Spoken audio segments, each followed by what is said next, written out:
Hello अस्सलाम। हमारा article है angular impulse and angular momentum. ठीक हो गया। Angular impulse and angular momentum, हमने लीनियर मोमेंटम वाला आर्टिकल जो है वो कवर कर लिया था। और अच्छा, एंगुलर मोमेंटम को आप याद रखें, बिल्कुल उसी जो है वो पैरेलल, जैसे आपने लीनियर मोमेंटम के रिलेशन पढ़े हैं बिल्कुल उसी तरह के हैं। सिर्फ इसमें जो है वो फ़र्क जो है वो ये है, डिफरेंस ये है between angular momentum and the linear momentum, वो ये है कि एंगुलर मोमेंटम हमेशा जो है वो किसी पॉइंट के अबाउट होता है। यानी लीनियर मोमेंटम आपने देखा था ना कि that is simply the product of mass and velocity. ठीक हो गया। ये प्रोडक्ट था लीनियर मोमेंटम। लेकिन जो एंगुलर मोमेंटम होता है इसको आप सिंपल वर्ड्स में आप ये भी कह सकते हैं कि ये है मोमेंट ऑफ लीनियर मोमेंटम। यानी एंगुलर मोमेंटम को आप क्या कह सकते हैं कि this is the moment of linear momentum. यानी लीनियर मोमेंटम का जो मोमेंट होता है या जो टॉर्क होता है उसको क्या कहते हैं, एंगुलर मोमेंटम। ठीक हो गया। तो ये जो है वो फर्क है, सही है ना। एंगुलर इंपल्स जो है वो उसी तरह होती है कि अगर आपके पास इनिशियल एंगुलर मोमेंटम होगा और उस पर कुछ एंगुलर इंपल्स जो है वो उस पे एक्ट करेगी तो उसका फाइनल मोमेंटम जो है वो चेंज हो जाएगा, सही है। तो इसमें उसी तरह कॉन्जर्वेशन भी आना है और ये भी सारा कुछ। बाकी ये जो प्लेन बनी हुई है ये सिंपल है, एक्स वाई जी प्लेन के अंदर जो है वो साफ ज़ाहिर है ये linear momentum. For example particle move कर रहा है, उसकी वेलोसिटी जो है वो v है, तो उसका लीनियर मोमेंटम किसके बराबर हो जाएगा, mv। तो ये उसका वेक्टर जो है वो बताया हुआ है।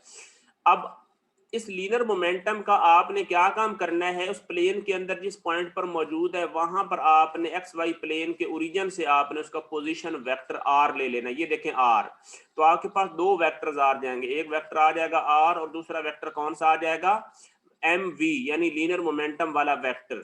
ठीक है ना, दो वेक्टर आ जाएंगे, एक वेक्टर आर आ जाएगा, दूसरा वेक्टर आ जाएगा एम वी। ठीक हो गया। अब इन दोनों जो है वेक्टर्स का आप जब क्रॉस प्रोडक्ट लेंगे, ठीक है ना, इन दोनों वेक्टर्स का जब आप क्रॉस प्रोडक्ट लेंगे तो वो जो मैग्नीट्यूड आ जाएगी वो आपके पास आ जाएगी ये, जिसको जो है वो एच ओ शो किया जाता है। अब ओ हमेशा क्यों शो किया जाता है कि वो हमेशा उस पॉइंट के अबाउट लिया जाता है जिसके जिससे पोजीशन वेक्टर मेजर किया जा रहा है। ठीक है ना। तो आर क्रॉस एम वी, ये ऑर्डर आपने जो है वो बड़ी इंपॉर्टेंट है। आपने कभी भी एम वी क्रॉस आर नहीं लिखना, आपने हमेशा आर क्रॉस एम वी लिखना है, क्योंकि जो फर्स्ट वेक्टर होता है that is rotated in the direction of the other vector. ठीक है ना। तो पोजीशन वेक्टर जो है वो आर की ओरिएंटेशन जो है वो राइट हैंड रूल से आपको पता है इसी तरह जो है वो ली जाती है। मैं आपको यहाँ पे बना के भी बता देता हूँ कि फॉर एग्जांपल अब देखिए ना कि ये है, तो हम आर को जो है वो आगे प्रोसीड कर लेंगे तो ये हमारे पास जो है वो वेक्टर यानी कि आर हो जाएगा। अब आपने क्या है आर को यानी अगर आप राइट हैंड रूल जो है वो इस पे अप्लाई करें फिंगर्स को, ठीक है, आप जो आपकी फिंगर्स हैं, if you place your fingers in the direction of R, ठीक है ना, आपने क्या काम करना है कि जो फिंगर्स हैं राइट हैंड रूल की, राइट हैंड की जो फिंगर्स हैं आपने उनको क्या काम करना है, वेक्टर आर के साथ कोलिनियर जो है वो प्लेस करना है। और जब प्लेस हो जाएंगी तो फिर आपने क्या काम करना है, जो एम वी है उस वेक्टर की डायरेक्शन में आपने फिंगर्स को रोटेट करना है। जब आप फिंगर्स को रोटेट करेंगे तो आप ये ऑब्जर्व करेंगे कि जो आपका थंब होगा that will be pointing towards the positive direction of the angular momentum. ठीक हो गया। तो ये मैं आपके सिर्फ कॉन्सेप्ट के लिए और कुछ पॉइंट ऑफ व्यू से जो है वो चीजें जो है वो बता रहा हूँ।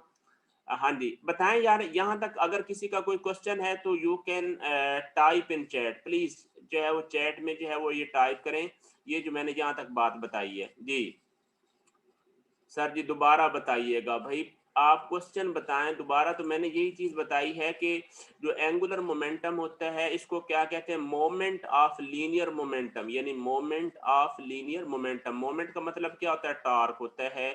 तो यानी ये असल में लीनियर मोमेंटम का एक रोटेशनल इफेक्ट होता है। यानी एंगुलर मोमेंटम असल में क्या चीज होती है, ये लीनियर मोमेंटम का रोटेशनल इफेक्ट होता है, सही है। यानी किसी पॉइंट के अबाउट ये हम जी जी ये होता है जी। सर पॉजिटिव डायरेक्शन कैसे होगी, पॉजिटिव डायरेक्शन हमेशा आपने आर क्रॉस एम वी जो है वो फार्मूला लगाना है, ठीक हो गया। और तरीकाकार ये है कि आपने दोनों वेक्टर्स की जो है ना वो टेल्स को आपस में प्लेस करना है, ठीक है ना। यानी आर और एम वी दो वेक्टर थे ना, तो यहाँ पे आपने क्या, दोनों की जो टेल्स हैं उनको एक पॉइंट के ऊपर प्लेस करना है। जब प्लेस कर लेंगे, जैसे आप देखें ना ये पोजीशन वेक्टर आर था, इसको आगे प्रोसीड करना है, ठीक है ना। तो अभी तो इसका हेड पड़ा हुआ है यहाँ पे, लेकिन आपने इसको आगे प्रोसीड करना है। जब दोनों की टेल्स मिल जाएंगी तो फिर आपने आर को क्या, अपनी जो राइट हैंड की जो फिंगर्स हैं उनको आर की डायरेक्शन में जो है वो प्लेस करना है। प्लेस करने के बाद आपने क्या है, फिंगर्स को कर्ल करना है। फिंगर्स को क्या करना है, कर्लिंग करना। कर्लिंग का क्या मतलब होता है कि उनको रोटेट करना है आपने in the direction of M V vector, ठीक है ना, जो लीनियर मोमेंटम का वेक्टर है। तो जब आप कर्लिंग कर रहे होंगे तो जो आपका थंब होगा that will be pointing toward the positive orientation और direction of the angular momentum, ठीक हो गया। तो ये बात है, बस इस चीज का जो है वो ये उसूल याद रखना है।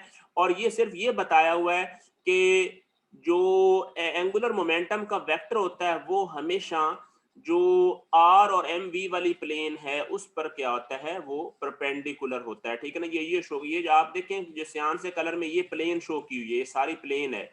अब इस प्लेन पर बिल्कुल एग्जैक्टली परपेंडिकुलर ये वेक्टर है, ये परपेंडिकुलर जो है ना वो ये शो किया हुआ है, सही है ना। आप ऐसे जो है वो ये बनाएं तो ये आपको जो है वो ये पता चलेगा कि ये असल में वो परपेंडिकुलर की सिंबल, प्लेनर सिंबल जो है ना वो शो की है, सही हो गया।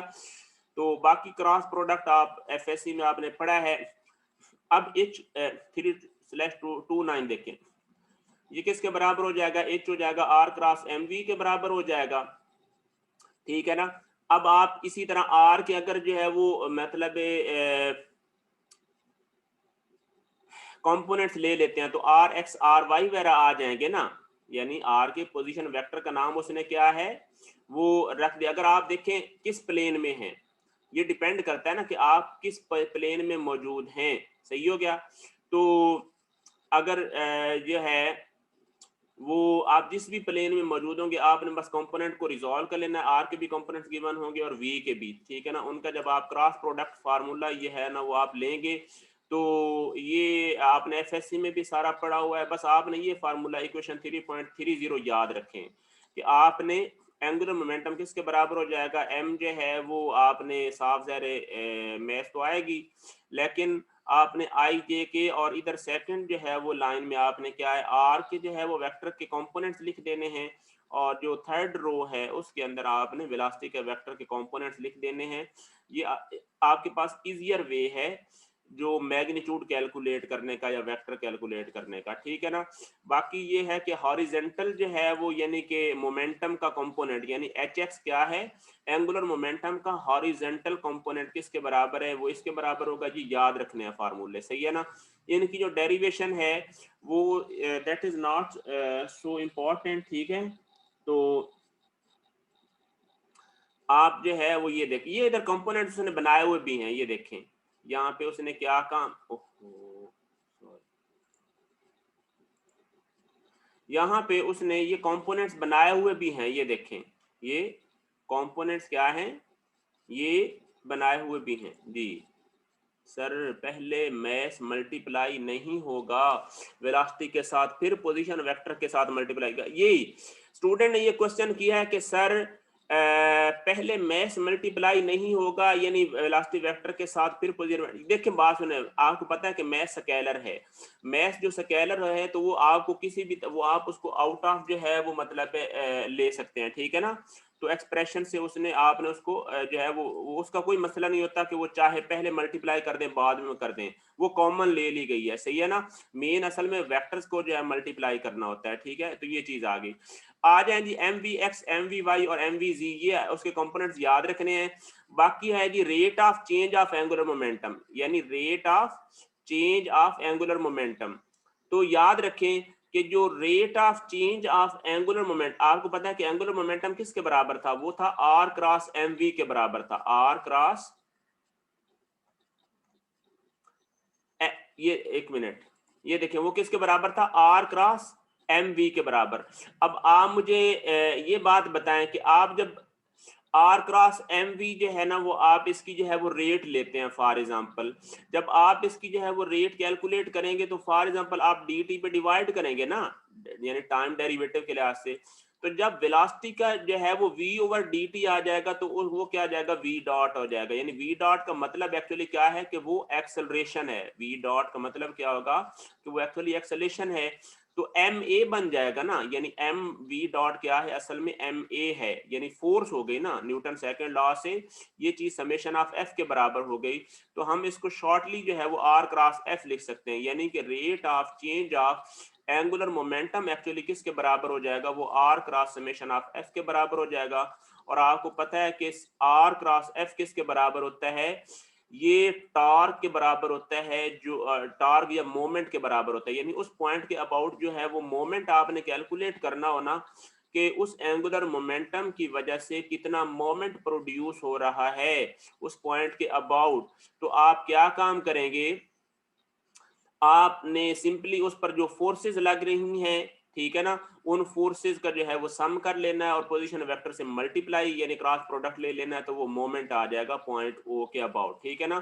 तो आपने इसमें कंफ्यूज नहीं होना, ये बात याद रहे कि समेशन ऑफ जो है वो मोमेंट अबाउट पॉइंट ओ के किसके बराबर है, R cross M V dot के बराबर है, एम वी डॉट के बराबर है। जबकि जो एच ओ है वो किसके बराबर है, वो है आर क्रॉस एम वी के बराबर, ये याद रखें। और जो मोमेंट था वो किसके बराबर था, वो था v डॉट के बराबर था, R cross M V dot के बराबर, ठीक है ना।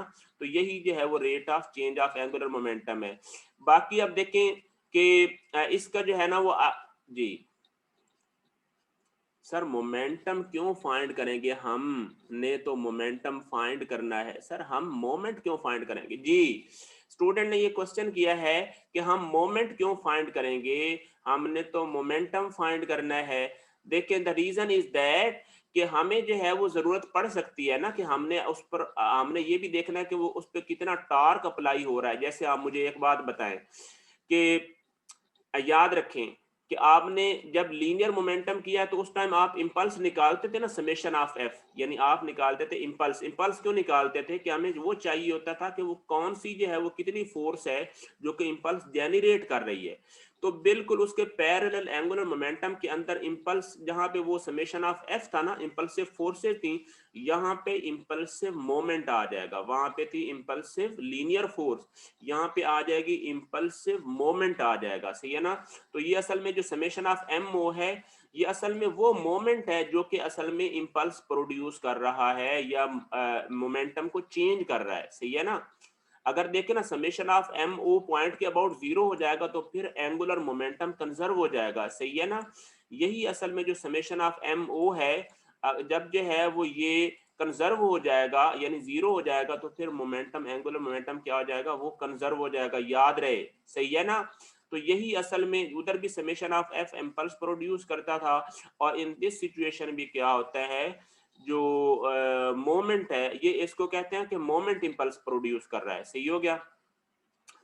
अब देखें, अब इसका जो है ना वो क्या काम, यानी उसने तरीका बताया है कि आप जो है वो क्या काम करेंगे, rate of change of angular momentum लेना, तो आप क्या काम करेंगे, डी एच यानी not over D H T यानी डी टी कर देंगे ना, इसका दोनों तरफ जो है वो आप क्या काम करेंगे, टाइम डेरिवेटिव लेंगे। जब टाइम डेरिवेटिव लेंगे तो क्या हो जाएगा, ये क्या एच एच ओ डॉट बन जाएगा ना, ये ऊपर डॉट लगा दिया, टाइम रेट ऑफ चेंज।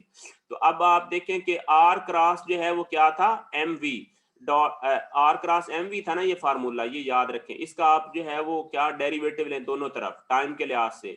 तो जब आप डेरिवेटिव लेंगे तो आप पहले क्या काम करें, फॉर एग्जांपल आप फर्स्ट जो है वो आर का डेरिवेटिव लें तो आर डॉट आ जाएगा, एम वी साथ वैसे आ जाएगा। अगली टर्म क्या हो जाएगी, आर वैसे आ जाएगा और साथ एम वी डॉट आ जाएगा, ठीक है ना। अब आप मुझे एक बात बताएं कि आर डॉट असल में क्या है, इसको हम वी लिख सकते हैं ना, और इधर एम वी के अंदर भी वी है, और R cross M V dot. तो अब आपको पता है कि वी क्रॉस जो है वो वी क्या होता है, अगर सेम चीजें जो है वो अगर ए क्रॉस ए क्या होता है वो जीरो होता है, इसी तरह वी क्रॉस वी भी क्या है, ये वाली टर्म जीरो हो जाएगी, और आगे क्या हो जाएगा, R cross M V dot बच जाएगा। यानी ये चीज प्रूव कर ली ना उसने, यानी उसने क्या काम किया है, ये चीज प्रूव की है। किससे प्रूव की है, इक्वेशन 3.29 को यूज किया उसने, दोनों तरफ टाइम डेरिवेटिव लिया है इसका, और ये चूंकि जो है वो प्रोडक्ट ऑफ टू फंक्शंस था, ठीक है ना, क्रॉस प्रोडक्ट में था, तो वेक्टर्स का उसने प्रोडक्ट लिया, याद रहे, सही है ना। तो ये उसने जो है वो फाइनल रिजल्ट उसने ये निकाल, यानी उसने प्रूव कर दिया ना, कि अगर आपको ये कहा जाए कि prove that the rate of change of angular momentum, the rate of change of angular momentum is equal to the net moment acting on the particle, net moment or torque acting on the particle। तो आपने करना क्या है, equation 3.29 से start करेंगे, आपने क्या है दोनों तरफ टाइम डेरिवेटिव ले लेंगे। अब उसी तरह D R over D T लिख लेंगे, तो D R over D T किसके बराबर है, वो असल में क्या है, ये देखें वो वी के बराबर आ गया, ये देखें ये वी के बराबर आ गया, और एम वी वैसे लिख लिया। आगे क्या हुआ, एम वी, ठीक है ना, ये बन गया, सही हो गया ना।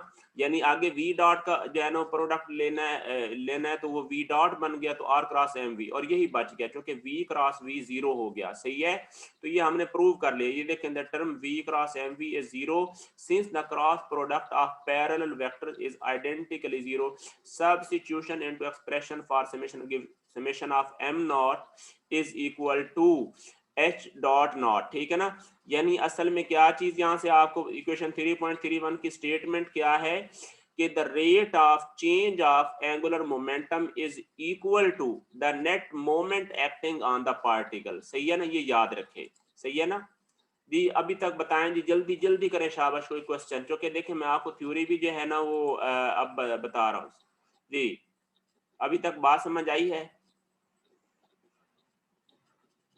सर, वी एम वी कैसे आया है भाई, डॉट प्रोडक्ट लिया ना, मेरी बात सुने, आप इसका डॉट प्रोडक्ट लें तो अब जब आप फर्स्ट फंक्शन आएगा ना तो आपके पास D R over D T आएगा, तो डी आर ओवर जो है वो डी टी किसके बराबर हो जाएगा। यार मैं आपको कर देता हूँ, आप परेशान ना हो, सही है ना, मैं कर देता हूँ, डोंट वरी, मैं आपको इधर ही जो है वो कर देता हूँ, सही है ना, यहाँ पे कर दे।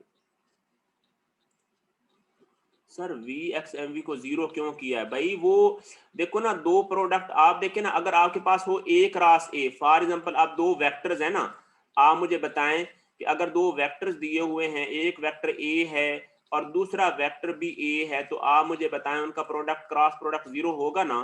तो असल में ये एक्स असल में क्रॉस प्रोडक्ट है, तो क्रॉस प्रोडक्ट में तो वो जीरो होता है, ठीक है ना। अगर डॉट प्रोडक्ट होता तो फिर वन होता जी। तो इसकी तो ये रीजन है, बाकी और कोई मसला नहीं। बाकी अगर आप डेरिवेटिव कहते हैं तो वो मैं आपको बता देता हूं लेकर, सही है ना। डेरिवेटिव जो है वो आपने लेना है, तो आपने असल में करना क्या है, जैसे ये लिखा हुआ है ना, आपने इसी तरह इसको जो है वो डी टी पे जो है वो ये देखें ऐसे डिवाइड कर दें, ये डी टी पे डिवाइड कर दें, और इधर भी आप ये काम करें, इधर ब्रैकेट लगाएं, और इसको भी आप क्या है ये डी ओवर ये डी टी पे क्या है मतलब कर दें, डेरिवेटिव ले लें। जब आप डेरिवेटिव ले लेंगे तो आपके पास क्या आ जाएगा, एक दफा जो है वो आ जाएगा डी वेक्टर आर ओवर आ जाएगा डी टी, यही आएगा ना। ये देखिए मैं इधर ही रफली जो है वो ले रहा हूं, और आगे क्रॉस लगाना है, ये क्रॉस लगाएंगे तो ये क्या आ जाएगा, ये एम वी आ जाएगा। ये देखिए ये मैंने आप ऊपर वेक्टर के निशान भी लगा रहा हूं, आगे प्लस करेंगे, प्लस क्या काम करेंगे, अब वेक्टर आर को वैसे ही लिख लेंगे ना, वेक्टर आर वैसे ही आ जाएगा। आगे हम क्रॉस लेंगे एम वी का जो है वो, यानी उसको कैसे लेंगे, हम लिख सकते हैं कि एम और साथ लिख सकते हैं कि डी वेक्टर वी ओवर जो है वो क्या आ जाएगा, ये देखें मैं लिख रहा हूं, ये dt आ जाएगा। अब आप मुझे बताएं जी कि इसको मैं यहाँ पे चले लिख देता हूं, तो ये dr और dt असल में किसके बराबर है? ये असल में है ये v के बराबर। ओके, और इसको हम जब हम क्रॉस करेंगे तो आगे क्या आ जाएगा? m और साथ आ जाएगा वेक्टर v। तो अब आप मुझे बताएं v क्रॉस v आ गया ना, तो ये जीरो हो गया, ये टर्म सारी की सारी जो है वो क्या हो गई? इसको हम ऐसे लिख लेते हैं कि ये जीरो हो गई। और आगे हमने क्या काम किया? इसमें आ गया तो r वैसे ही आ गया, m v dv और dt किसके बराबर है? वो एक्सेलेरेशन के बराबर होते हैं, v डॉट उसको लिख सकते हैं। यानी हम क्या लिख सकते हैं कि r वेक्टर और क्रॉस हम उसको लिख सकते हैं ये m, ये देखें ये v डॉट लगा देना, वेक्टर ही बनेगा और ये v डॉट। तो यही जो चीज है वो मोमेंट के बराबर है। जी बताएं समझ आई है या नहीं? बता तो दिया भाई, ये सारा मैंने आप करके दिया, जल्दी बताओ आप समझ आई है या नहीं? सही है ना? ये इस तरह आपने उसका डॉट प्रोडक्ट लेना, आप जाके खुद नोट्स बना लिया करें ना यार, हर चीज तो अब नहीं ना करके दी जा सकती जो। हाँ जी समझ आ गई, ये इस तरह ये प्रोडक्ट लिया है उसका, मसला कोई नहीं, सिर्फ आपको जो है ना वो नॉलेज के लिए ये चीज बताई है जी। अपने नाम पूरा लिखा करें, ये जो अहमद और ये इस तरह के जो है शॉर्ट से नेम लिखते हैं ना, वो अपना रोल नंबर लिखा करें, मैंने इनको रिमूव कर देना। अभी जैसे ये अहमद पता नहीं अब कौन है, इसका कोई पता चलता है इस बंदे का? इसको मैं रिमूव कर रहा हूँ, ठीक है ना? अपना पूरा प्रॉपर रजिस्ट्रेशन नंबर लिखा करें कम से कम, सही है ना? अब ये उसामा है, ये मोहम्मद उसामा पता नहीं कौन है यार, इसको भी रिमूव करें, ये पता नहीं कौन आ गया है। सिर्फ अपना रोल नंबर लिखें प्रॉपर। जब आप लोग जो है वो फेक नेम यूज करेंगे तो इसका क्या फायदा होगा यार, आप लोग खुद डिस्टर्ब करते हैं जी। हाँ जी कोई क्वेश्चन है तो बताएं, नहीं है कोई क्वेश्चन? आगे चलें, चले मैं ये ड्राइंग क्लियर कर लूँ, आगे आए जी। ये देखें, तो ये आप यहाँ तक पहुंच चुके हैं, ठीक है ना? आपको ये पता चल गया। अब उसी तरह ये यानी मोमेंट ये आगे आ जी, एंगुलर इंपल्स मोमेंटम, ये देख लें। यानी आपने टोटल इंपल्स कैलकुलेट करनी हो तो आपने क्या है उस पर जो मोमेंट है उसका टाइम के लिहाज से ये वही चीज आ गई है। यानी टोटल इंपल्स किसके बराबर हो जाएगी? Final angular momentum minus initial angular momentum, ये डेल्टा एच नॉट के बराबर हो जाएगी। टोटल जो है वो इंपल्स, टोटल रोटेशनल इंपल्स, यानी इस चीज को क्या कहेंगे जल्दी बताएं? इस चीज को हम ये कह सकते हैं, मेरी बात सुने, ये जो चीज है ना, ये चीज, इसको हम कह देते हैं रोटेशनल इंपल्स। और जो हमारे पास लीनियर मोमेंटम में थी उसको क्या कहते हैं? Linear impulse. और इसको क्या कहते हैं? Rotational impulse. सही है ना? ये याद रखें। तो रोटेशनल इंपल्स असल में किसके बराबर होती है? वो मतलब मोमेंट और जो है वो टाइम का प्रोडक्ट होती है जी। ओके हुआ, आगे चले जी। अब ये देखें, ये वही चीज उसने लिख दिया 3.32a, ये असल में उसने एंगुलर मोमेंटम का प्रिंसिपल लिख दिया। ये प्रिंसिपल आपको जबानी याद होना चाहिए, ठीक है ना?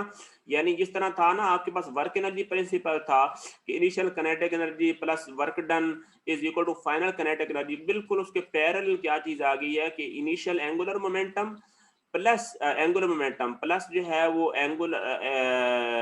एंगुलर इंपल्स, यानी इसको क्या रोटेशनल इंपल्स या एंगुलर इंपल्स आप कह सकते हैं, और इज इक्वल टू फाइनल जो है वो एंगुलर मोमेंटम। अगर जो हमारी इंपल्स है वो फाइनल इनिशियल मोमेंटम की जो है वो फेवर में जा रही है तो फाइनल मोमेंटम ज्यादा हो जाएगा, अगर उसकी डिसफेवर में जा रही है तो क्या हो जाएगा? ये लेस होगा। लेकिन याद रहे कि ये वेक्टर क्वांटिटी हैं, ये सारी क्या है? ये वेक्टर क्वांटिटी है, ये बात याद रखनी है आपने। ये कोई स्केलर क्वांटिटी नहीं है, जो कि आपने एक्स वाई में लिखना है तो आपको 2 इक्वेशन या 3 लिखनी पड़ेगी जितनी भी जरूरत होगी जी। कोई क्वेश्चन है तो जल्दी बताएं, नो क्वेश्चन। आगे आए जी, ये वही सारी चीज की है।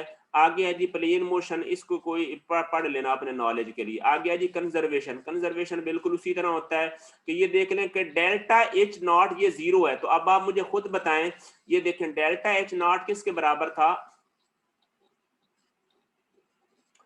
अच्छा जी, तो डेल्टा एच नॉट जो है वो देखे ना, आपको मैंने यहाँ पे एक चीज पहले बता दी है। ये देखें कि डेल्टा एच नॉट असल में किसके बराबर, अगर ये जीरो है तो इसका मतलब है उस पर इंपल्स जीरो आ गई ना, तो वही वही बात है जो आपको मैंने शुरू में यहाँ पे बता दी थी कि ये चीज अगर जीरो हो तो फिर कंजर्वेशन ऑफ एंगुलर मोमेंटम बन जाता है। तो वो क्या है ये देख लें, वही चीज उसने की है।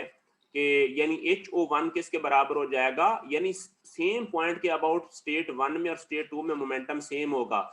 ये सैंपल प्रॉब्लम आप माशाल्लाह करेंगे इनको, मैंने आपके लिए प्रॉब्लम सॉल्व कर दी। जल्दी आए जी प्रॉब्लम नंबर ये 3/215 पे, किस पे 3/215 प्रॉब्लम पे। मैं स्टेटमेंट पढ़ता हूँ ताकि हम थोड़ी बेस बनाएं, तवज्जो रहे। ये हमारा लास्ट आर्टिकल है इस चैप्टर का, सही है ना, ये हमारा इस चैप्टर का लास्ट आर्टिकल है। हम इंशाल्लाह नेक्स्ट वीक से हम जो है वो एक क्विज भी करेंगे इन दोनों आर्टिकल्स का, और इस वीक भी कल भी क्विज है, याद रहे कि एक हमारा कल भी क्विज है, ठीक है ना, जो पिछला वर्क एनर्जी तक का है। तो हमने क्या काम करना है, उसके बाद चैप्टर नंबर 5 स्टार्ट करना है इंशाल्लाह नेक्स्ट वीक से, सही है ना, ताकि हम वो रिजिड बॉडीज का चैप्टर है उसको हम स्टार्ट कर लें, और ये वो हमारा लास्ट चैप्टर होगा। सर अच्छे वाले, ठीक है, अच्छा जी। तो जी अब एक मिनट, जस्ट एक मिनट।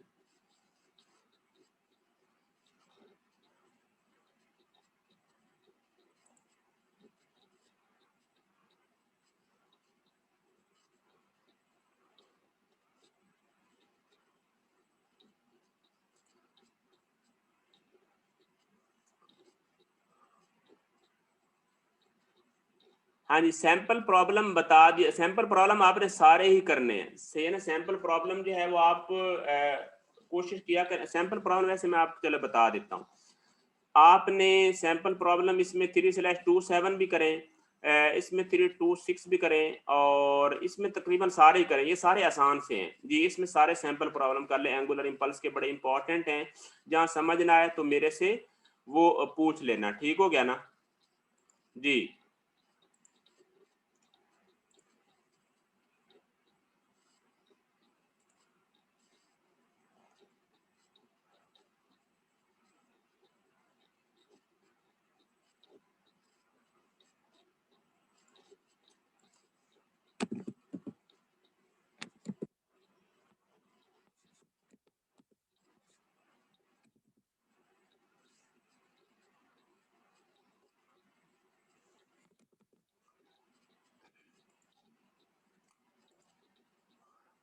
ये इसमें लिखा है 3/215 में कि determine the magnitude H naught of the angular momentum of the 2 kilogram sphere about point O. ये देखें, ये एक्स वाई प्लेन बनी हुई है, तवज्जो रहे, एक्स वाई प्लेन का ओरिजिन जो है वो यहाँ पे मौजूद है, और उसमें 2 किलोग्राम का ये स्फीयर पड़ा हुआ है, ठीक है। तो वो कहता क्या है कि आप अबाउट पॉइंट ओ के अबाउट आप क्या काम करें, determine the magnitude h naught of the angular momentum of the 2 kilogram sphere about point O by using the vector definition of angular momentum by using an equivalent scalar approach, सही है। the center of the sphere lies in the xy plane जी।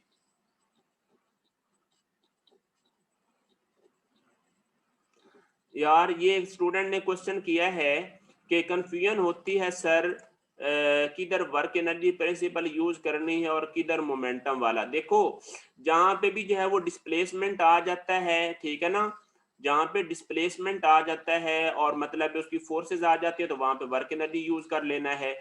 और जहां पे time वगैरह आ जाता है, impulse, यानी आपके पास डाटा से पता चल जाता है ना कि आपका डाटा किस किस्म का है। चलें, खैर ये तो आप प्रैक्टिस करेंगे फिर ही समझ आएगी। आ जाएंगे इसके जो है वो वर्किंग की तरफ। देखें 2 किलोग्राम का ये सफियर है और इसके ये कोऑर्डिनेट्स वगैरह दिए हैं। वेक्टर डेफिनेशन में क्या आप काम करेंगे, आप लिखेंगे जी एच पॉइंट ओ के अबाउट किसके बराबर हो जाएगा, ये हो जाएगा आर क्रॉस एम वी, ठीक है ना। तो आप वेक्टर आर पोजीशन वेक्टर लिखें, जल्दी बताएं किसके बराबर बनता है। ये देखिए ना, मैं यहाँ पे बना देता हूँ, आपने यहाँ से डायरेक्ट जो है वो ये इसको मिला देना है, ठीक है ना। ये देखें यहाँ पे ये मिला दिया। अब यहाँ से जो है वो आप देखें तो ये किसके बराबर हो जाएगा, 12i,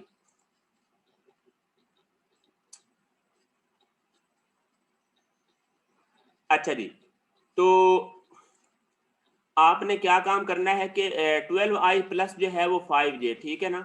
अब इसमें क्या काम हुआ कि आपने जो है वो ये देखना है, ये देखें कि आई डायरेक्शन में पॉजिटिव एक्स एक्सिस के अलोंग क्या है, ये 12i आ गया, और y में जो कि फर्स्ट क्वाड्रेंट में है ना, तो प्लस जो है वो 5j आ गया, सही है।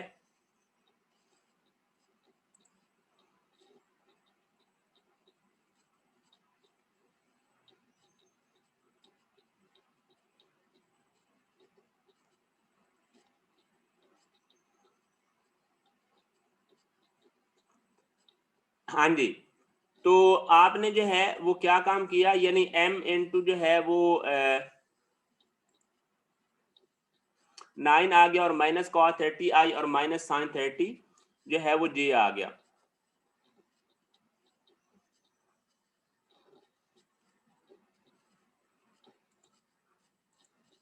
Just a minute. अच्छा जी, तो अच्छा जी, अब आपने क्या काम करना है, आप इसको जो है वो डायरेक्ट जो है ना वो क्या काम करें, वेक्टर का फार्मूला लिख लेना i cross j cross k, ठीक है ना, यानी i j k, और सेकंड में क्या है, ये जो इसके कंपोनेंट्स हैं 12 लिख लें, 15 और k का जो है वो 0 है।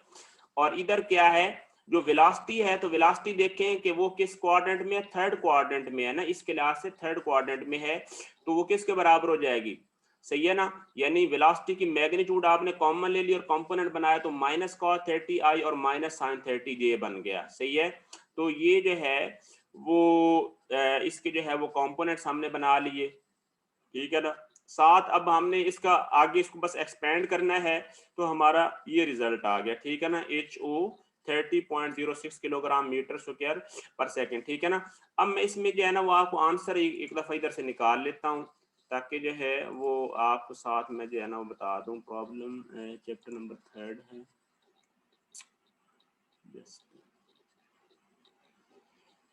जी ये प्रॉब्लम नंबर था 3/215 3/215 जो है वो ये प्रॉब्लम है जी।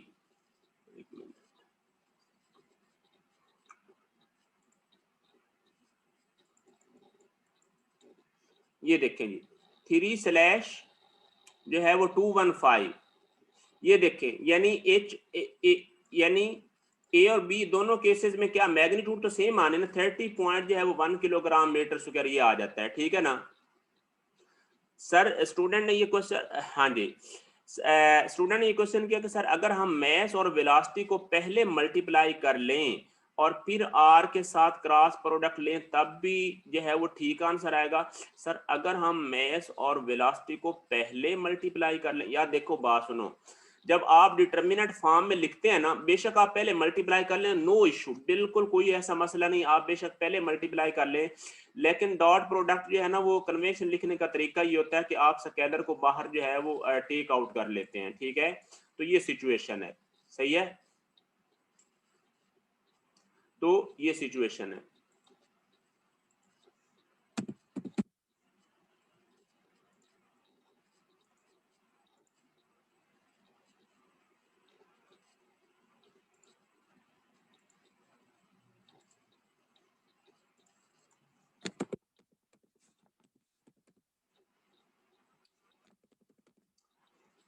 जी बताएं यार, ये बात सर एम ओ को रोटेशनल मोमेंट कहते हैं, तो एच ओ को क्या कहते हैं, देखो बात सुनो, नहीं नहीं बात सुने, ये जो स्टूडेंट ने ये क्वेश्चन किया है कि सर एम नॉट जो है ना, यानी एम ओ जो है उसको कहते हैं रोटेशनल मोमेंटम, नहीं कहते उसको, उसको कहते हैं रोटेशनल इंपल्स, उसको कहते हैं रोटेशनल इंपल्स या रोटेशनल मतलब है रोटेशनल इंपल्स कहते हैं, रोटेशनल मोमेंटम नहीं कहते उसको। जो एच ओ है इसको रोटेशनल मोमेंटम या एंगुलर मोमेंटम कहते हैं, सही है ना। उसको जो है वो हम रोटेशनल मोमेंट कह सकते हैं, यानी मोमेंट कह लें, रोटेशनल इंपल्स कह सकते हैं। मोमेंट और मोमेंटम में फर्क होता है, याद रहे, मोमेंट असल में टार को कहते हैं और जो मोमेंटम होता है वो वही होता है कि जो product of mass and velocity वगैरह होता है, सही है ना, ये बात याद रहे जी। ओके, अच्छा जी आ जाए जी अपना इस पे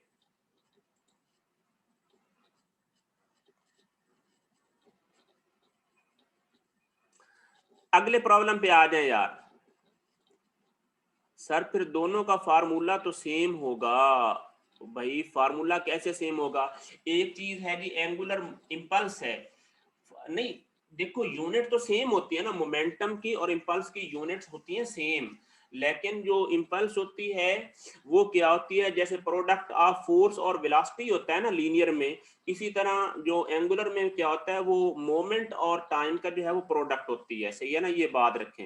इक्वेशन कैसे बनी थी बता दें, वो इक्वेशन में बता देता हूँ। इक्वेशन कौन सी बनाई थी हमने, सॉरी, ये देखें, ये आपने क्या है डिटर्मिनेंट को बस ओपन किया, जब आई वाली जो है वो रो और कॉलम आपका जाना है तो ये वाली साथ साथ साफ जरा पहली टर्म जीरो आ जाएगी, जे पर आप जब जाएगा तो फिर भी जो है वो जीरो आ जाएगा, सिर्फ के वाली जो है वो टर्म रह जाएगी। सही है ना, के में आप लेंगे तो ये 12 sin 30 और आप